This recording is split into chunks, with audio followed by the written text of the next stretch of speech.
Samantala, hindi pa rin matatapos ang combat operations ng Estados Unidos sa Iran kasunod ng anunsyo ni US President Donald Trump sa kabila ng malawakang airstrikes ng Amerika. Nagsisilbi raw kasing banta para sa Amerika ang kakayahan ng Iran sa pag-igting ng kanilang missiles at nuclear weapons. Narito ang balitang abroad mula kay Son Santiago. Sa kabila ng pagkakadeklarang patay na ang Iranian Supreme Leader, sinabi ng Amerika na magpapatuloy pa rin ang kanilang combat operations laban sa Iran. Sa isang 6 na minutong video na inalabas sa kanyang Truth Social platform, ipinabatid ni US President Donald Trump na paiigtingin pa nila ang military operations o ang tinatawag na Operation Epic Fury hanggang sa makamit ang lahat ng kanilang layunin. Combat operations continue at this time in full force, and they will continue until all of our objectives are achieved. We have very strong objectives.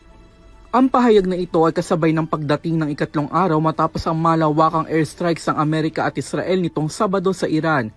Iginiit ni Trump na ang patuloy na kampanya ay tugon sa aniyay matinding banta dahil sa kakayahan ng Iran sa pag-igting ng kanilang missiles at nuclear weapons na maaaring magdulot umano ng panganib sa Amerika. Samantala, kasunod ng kanilang air offensive, sinimulan na rin umano ng puwersa ng US ang pag-target sa Iranian Navy kung saan siyam na barkong pandigma ng Iran ang naiulat na nawasak.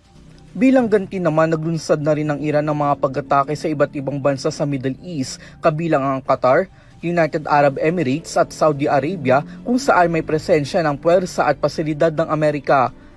Sa pinakahuling ulat, 48 Iranian leaders na ang nasawi. Nakiramay din si Trump sa pagkamatay ng 3 sundalong Amerikano at sinabi niyang posible pang madagdagan ang bilang ng US casualties habang nagpapatuloy ang operasyon.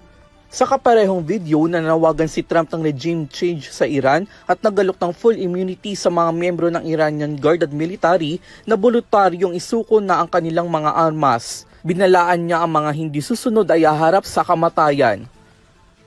I once again urge the Revolutionary Guard, the Iranian military, police, to lay down your arms and receive full immunity or face certain death. It will be... Ayon sa international reports, maaaring tumagal ng hanggang 4 na linggo ang mga operasyon, ayon pa rin sa US President.